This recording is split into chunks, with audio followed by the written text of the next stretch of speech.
This is the Rollei 35, one of photography's great cameras and also one of its quirkiest, but with a great story surrounding it. So let's jump right into it. The Rollei 35 was introduced in 1966, went into full production in 1967. There were several variants of this model, and we'll discuss that in a couple minutes. Production began in Germany in those early days in 1967. Production then moved to Singapore, along with several other Rollei cameras, before going out of production in 1981. However, Rollei continued to produce some anniversary and some other commemorative models, and I believe those were done back in Germany, and that would be post 1981. What makes this camera so unusual is its ergonomics, which are unlike any other camera, yet is very easy for the user to quickly grasp and understand. Although it seems like there's a lot going on, all of the buttons and dials are very functional, and it's actually quite an easy camera to use once you understand it.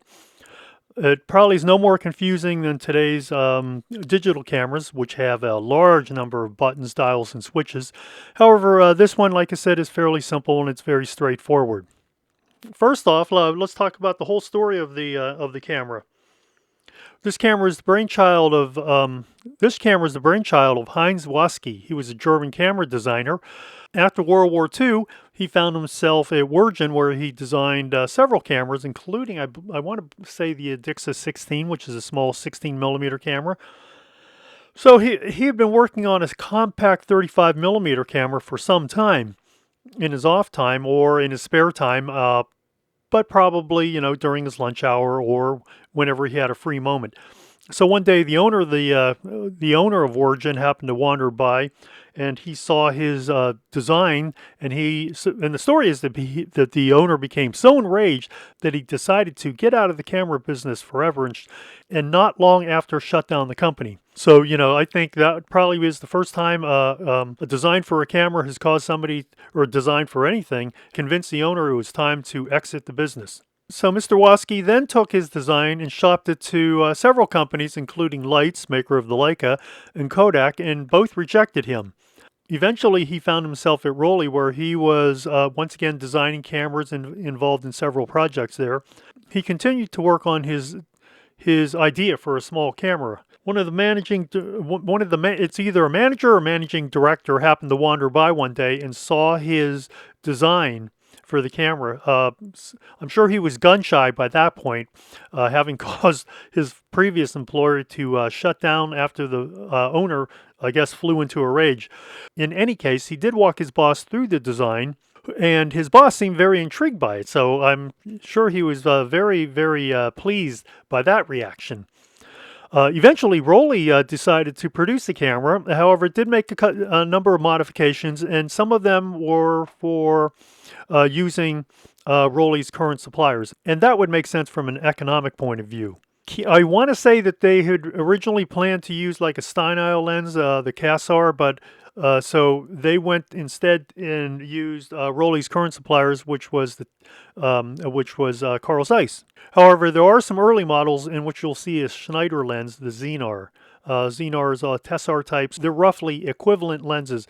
I believe I even had a Zenar model at one time. I don't know what happened to it. I might have sold it, or I just don't know. The first model was introduced in 1966, as I mentioned, and then it went into production in 1967. I'm sure Mr. Watzke was justifiably proud of his little camera, because why wouldn't he be? So let's talk about this camera and some of its little quirks. So first of all, it's a collapsible lens camera, so you pull the lens out, and if you're looking at it, you would turn the lens clockwise to lock it into place. All of the functions of the camera were intended to be done at waist level. So for example, you could see your aperture, you could see your shutter speed, you could even do your metering, which is a match needle system. You also could check on your film speed, and here's a little film minder dial. At waist level, you could also set your distance, because this was a scale focus camera. It did not use a rangefinder for focusing. So in this case, you just guessed on your focus.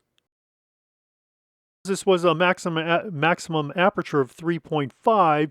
That should help compensate for most focusing errors, unless you were really off on your distance. So that in itself is unusual in that all your dials and your settings are on the front of the camera rather than on the top of the camera. This is a left-hand wind camera, so as you can see it, this is how you advance the film. Your viewfinder is on the left side, so that was in a fairly traditional spot. The viewfinder included bright line frames visible in the viewfinder, as well as parallax marks. On the back of the camera, you have your rewind switch. This sets up the camera so you can rewind your film. It disengages the sprocket wheel and unlocks the take-up spool so you can rewind your film. And so that's unusual because often there was either a button on top or a button on the bottom. Moving to the bottom of the camera, you had your hot shoe. You had your back release. Because it's a German camera, the back removed entirely. You had your self-resetting frame counter, so when you remove the back, the frame counter then reset to 0. And finally, you had your fold-out rewind crank. So that was a nice, convenient thing to have. It actually works very effectively, and it tucks away and it presses down through a pressure fit and stows out of place.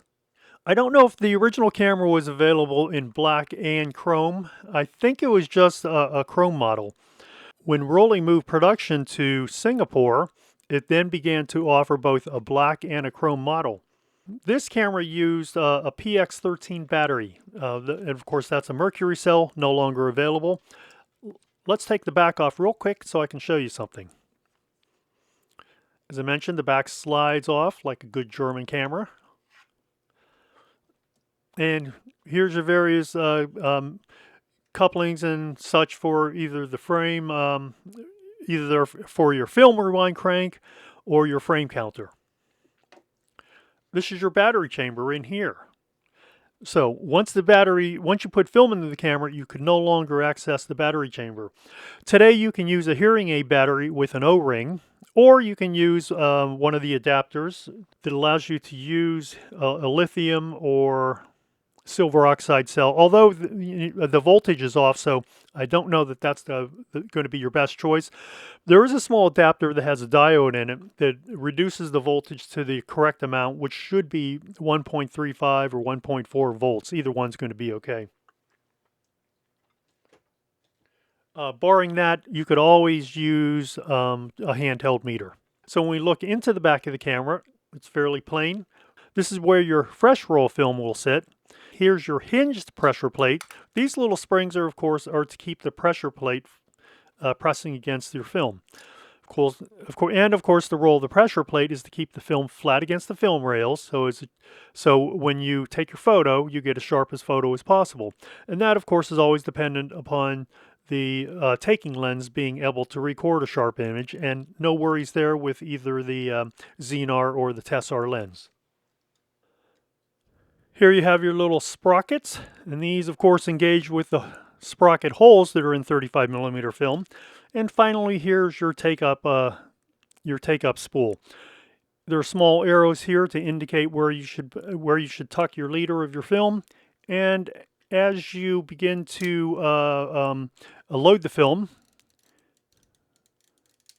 it will then grab onto the film and begin to wind. Usually once it's around there once, you can then close the back. Note that you slide the back onto the camera and do not place it. There are small channels in here. You can see how that's angled on each end, and they slide into these little channels here. So you slide the back into the channels,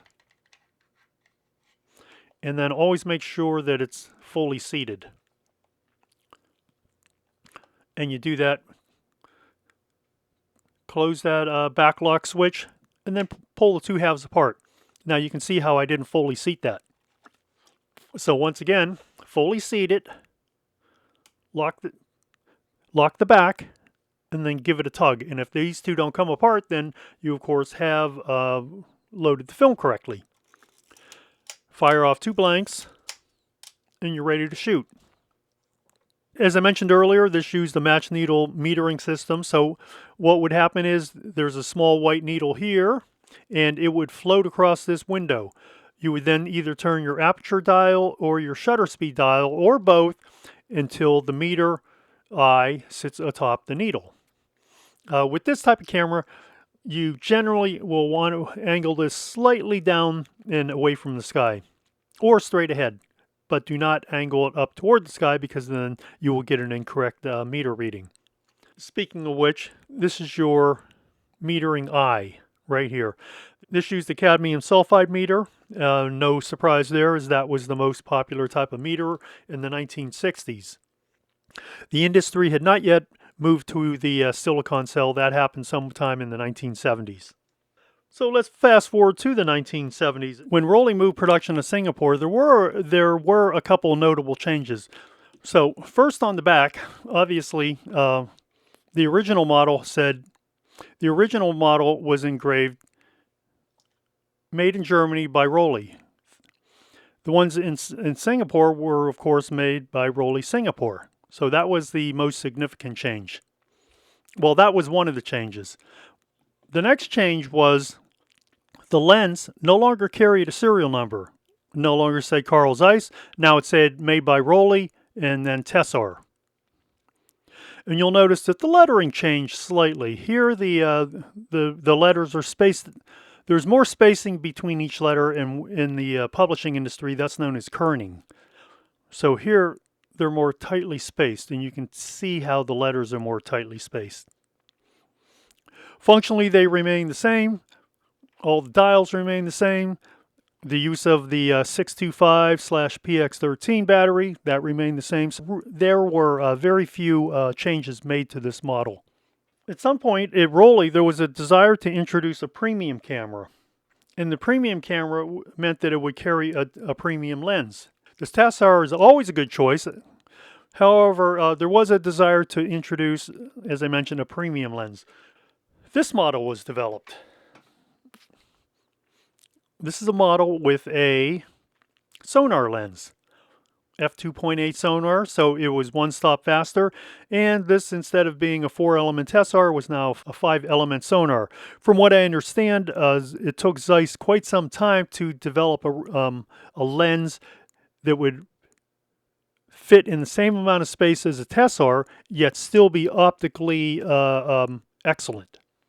And so that delayed introduction of this model. I'm not sure, but what I understand, it was some time. However, operationally, it all still functioned the same. Match needle system, all the controls were in the same place, the dials. Of course, you needed a new dial that now said 2.8 rather than 3.5, but everything else was operationally the same. When the sonar model was introduced, it split into two lines.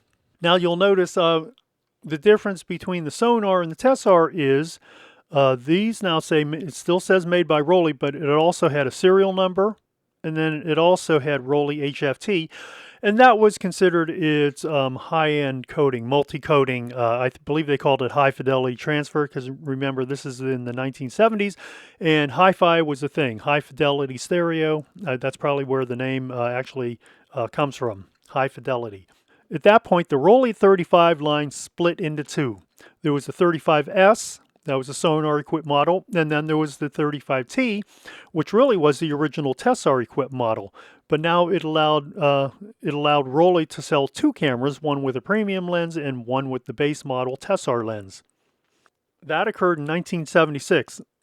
I first encountered this camera in 1979 upon my arrival in Germany. I was there to finish out my 4-year enlistment in the United States Air Force. Actually, it was my final 2 years. And for the first time in my young life, I was without a camera. About a month earlier, I had sold my Pentax MX to my brother. Now I was in search of a camera. I actually had a pretty good idea of what I was going to buy into, but I wasn't quite yet ready to make that purchase. So I went over to the Base Exchange, otherwise known as the BX. I took a look at what cameras they had in their display case. On one of the shelves was a small black Rollei 35T, so it was not this camera. However, it was cute. And I think that's what most people will say about this camera when they first see it. Oh, look how cute that is. So anyway, I plunked down my money, or I wrote him a check, I believe. I wrote him a check, And a few minutes later, I left the store with the camera and a roll of film. The first roll of film that I bought was, I believe it was Agfa Chrome 64. And that took me quite a while to get that process because it used a production that was different than Kodachrome and different from Ektachrome. And as I recall, I had to mail the film off to get it processed. So I took the camera back to the barracks and, unwrapped it all, put the battery in, loaded it up with film, and took it for a walk.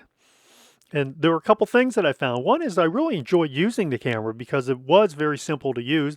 It only took me a couple minutes to get used to the controls. And second was that it felt like a fairly high quality camera, and that was nice to know. That really sold me on this little camera, and also the Rollei brand. And in future videos, I'll talk a bit about that. I shot with this camera quite a bit in 1994, I believe it was, or 93. I was going, my wife and I were going out to dinner. I said, "Here, hold on to this camera." And that was the last time I ever saw it. I'm not sure what happened. I think it might have fallen out of her purse under the car or along the way. I just don't know. But I never saw that camera again. And I'm hoping that one day it will turn up on eBay and I'll know it's mine because I had to replace one of the screws on the side with a substandard, with a very different type of screw, because that's all that I had at the time. So then I'll know that that was my camera. So anyway, after I got out of the service, I bought a Rollei 35S. I bought it from this shopkeeper my brother knew up in Oscoda, Michigan. He ran a gun shop on one side and sort of a camera store on the other side. And he only had one eye, or he wore an eye patch. I presume he only had one eye, and so my brother called him One Eye Less. I bought the 35S, and I bought a Rolleiflex automat with a Xenar lens. I kept that camera for probably, I bought it in the 80s. I probably sold it around 2007 or 8. I found a Rolleiflex automat with a Tessar, really the same lens. So anyway, I no longer have that camera, but I still have my original Rollei 35S, which is, no, where is my 35S? Here it is. No. What do you know? It's another 35. Yes. This is my original 35S. And it's still a very usable camera. So that was the story of what happened to my Rollei 35T. At some point I decided to buy another Rollei 35T, and I really enjoy the cameras. At some point after the introduction of the original Rollei 35, Rollei also introduced a budget model, which is the B35. Maybe B stands for budget. I don't know. In any case, this camera, also made in Germany, I'm not sure when it was introduced, but it uses a Triatar, which is a triplet, a 3-element lens. And as you can see, this is one of the earlier ones because it has Carl Zeiss Triatar. I haven't cared for this camera. It uses a selenium batteryless meter, and as I mentioned, a 3-element lens. But this camera has given me a lot of problems, and I've had a couple of other models that also have given me problems. I just don't think they're made as well. Even the ones that were made in Germany used a lot of plastic, and you can feel there's a real weight difference. We'll weigh the cameras in a bit and talk about that. I would say if you're looking for a Rollei 35, get a Rollei 35, S, the original, or the T or S model, and I certainly would never endorse this camera. And you'll notice the controls on this are very different. It's missing those dials on the front. So all your settings are here. And your aperture setting is traditional aperture ring. And your shutter speeds are this collar right at the base of the lens. Of course, setting your distance roughly the same as it would be. This is your lens release. One thing about the Rollei 35T is when you want to release the lens, you always have to advance the film to the next shot. Then what you do, you press this button. Remember, the button that's slightly recessed in this ring, that's your shutter release. The other one is your lens release. So press that button, turn the lens counterclockwise, and the lens collapses. Very, very simple.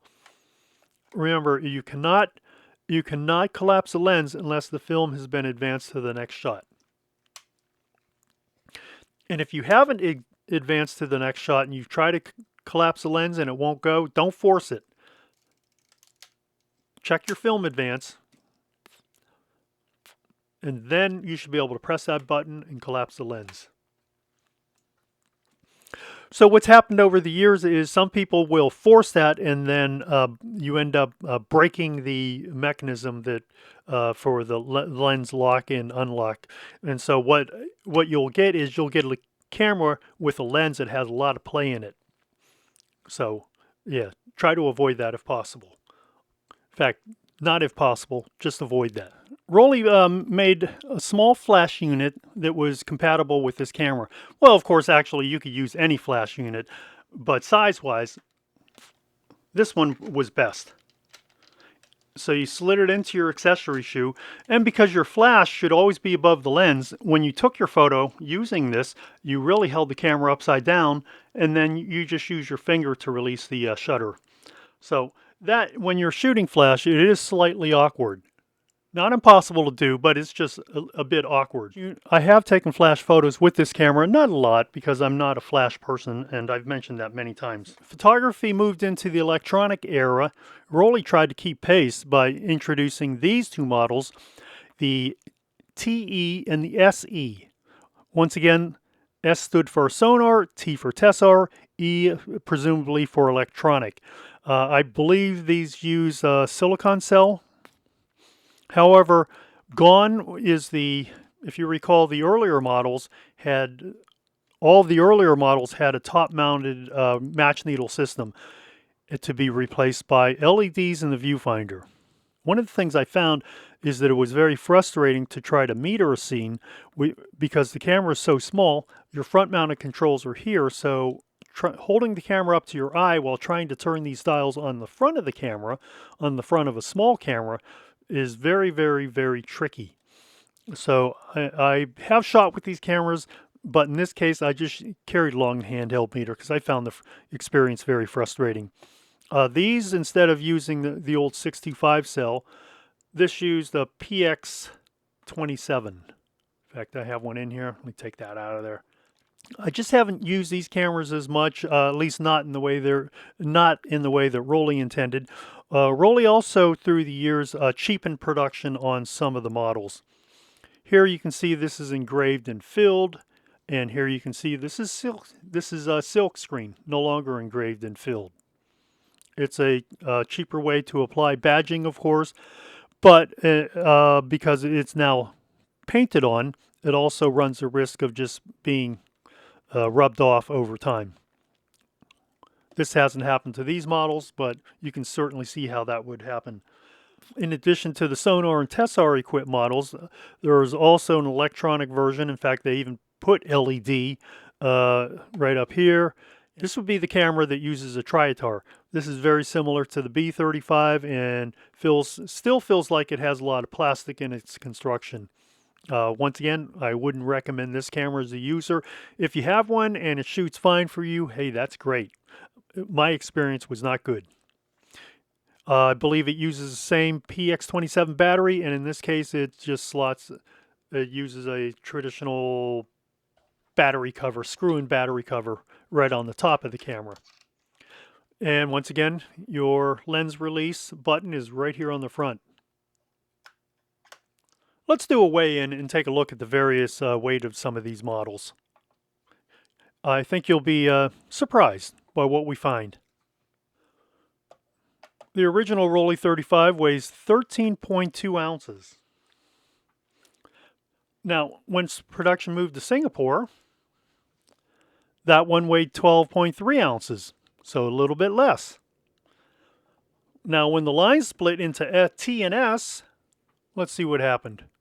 So the T model, which is going to be really the rebadged tessar equipped model, now we're down to 11.8 ounces. Now what about this one? This is the S model. Now we're back up to 12.9 ounces. Perhaps that extra lens element did add some weight to it. How about the TE and SE models? Let's take a look at those. The TE model now weighs 11.6 ounces. How about the SE model? This actually weighs less. So this has one more lens elements, but it weighs less than the TE. So as you can see, the weights of these cameras are all over the place. Finally, you know what, let's weigh these budget models. 9.3 ounces. That's not a surprise because I was going to tell you it feels very lightweight. How about this one? 8.4 ounces. Very, very lightweight. Half a pound.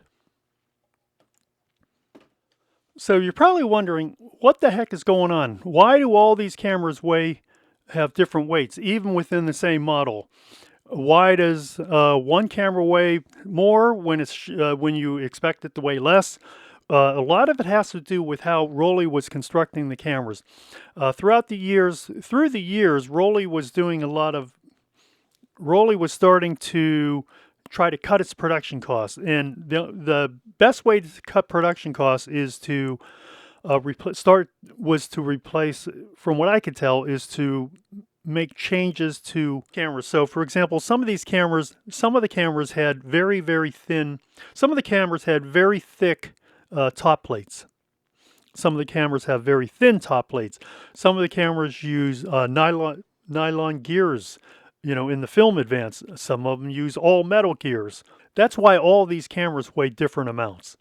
You would expect them to maybe be within maybe an ounce of each other, but it is very unusual how these weights can vary so much from camera to camera.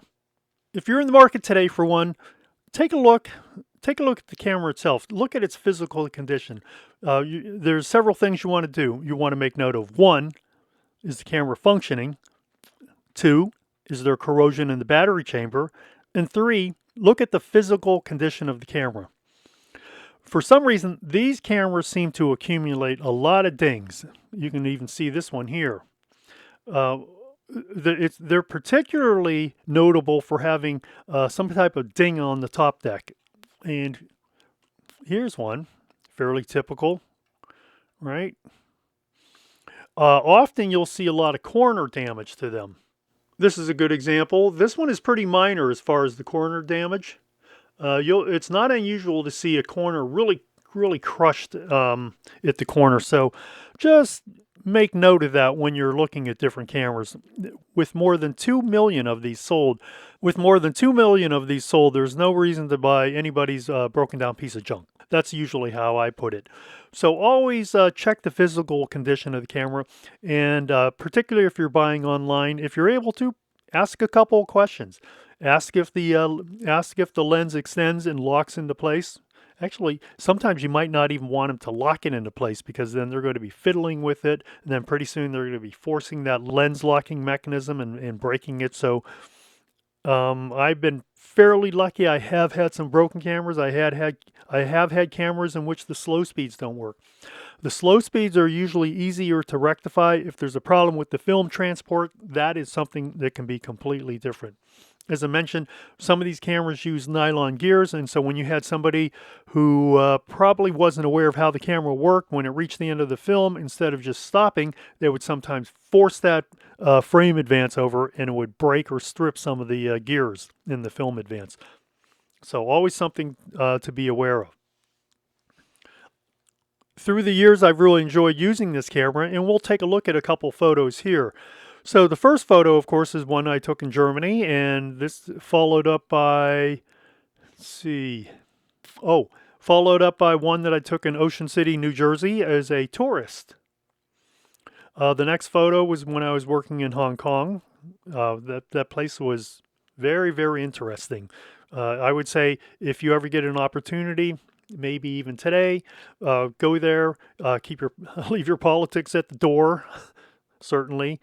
And then finally, I was still shooting this when I was in Pittsburgh, and that final shot is just of some props that were used for a musical theater production of Les Miserables.